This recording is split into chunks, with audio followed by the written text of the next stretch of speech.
এক দেশে এক নিষ্ঠুর বাদশা রাজত্ব করত। তিনি ছিলেন অত্যন্ত কঠোর ও অহংকারী। প্রজারা তাকে ভয় পেত, কারণ তিনি সামান্য অপরাধের জন্যও কঠিন শাস্তি দিতেন। রাজ্যে কেউ সুখে ছিল না, কিন্তু কেউ প্রতিবাদ করার সাহসও পেত না। একদিন বাদশা ঘোষণা দিলেন যে আমাকে এমন কিছু শেখাতে পারবে যা আমি জানি না, তাকে আমি পুরস্কৃত করব। আর যদি সে ব্যর্থ হয়, তবে তাকে কঠিন শাস্তি দেওয়া হবে। অনেক পণ্ডিত ও জ্ঞানী ব্যক্তি এলেন, কিন্তু বাদশা সবার কথাই জানতেন। কেউ তাকে নতুন কিছু শেখাতে পারল না। অবশেষে এক দরবেশ এলেন। দরবেশ শান্ত স্বভাবের এবং বুদ্ধিমান ছিলেন।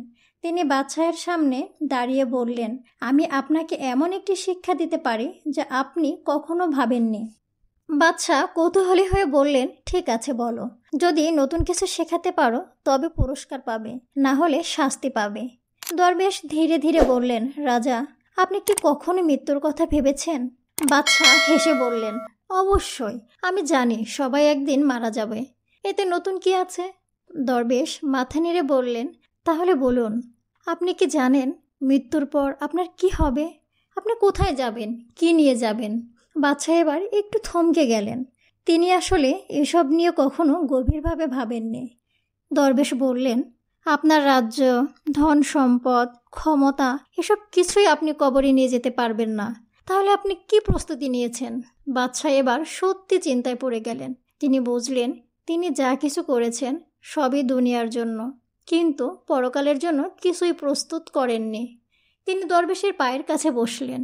তুমি ঠিক বলেছ। এতদিন আমি শুধু ক্ষমতা আর ধন সম্পদের পিছনে ছুটেছি, কিন্তু আসল জিনিস ভুলে গিয়েছি। আমাকে শেখাও, আমি কিভাবে সঠিক পথে আসতে পারি। দরবেশ মৃদু হেসে বললেন, ন্যায়পরায়ণ হও, গরিব দুঃখীদের সাহায্য করো, আল্লাহকে ভয় করো এবং মৃত্যুর জন্য প্রস্তুত হও। এরপর থেকে বাদশাহ বদলে গেলেন।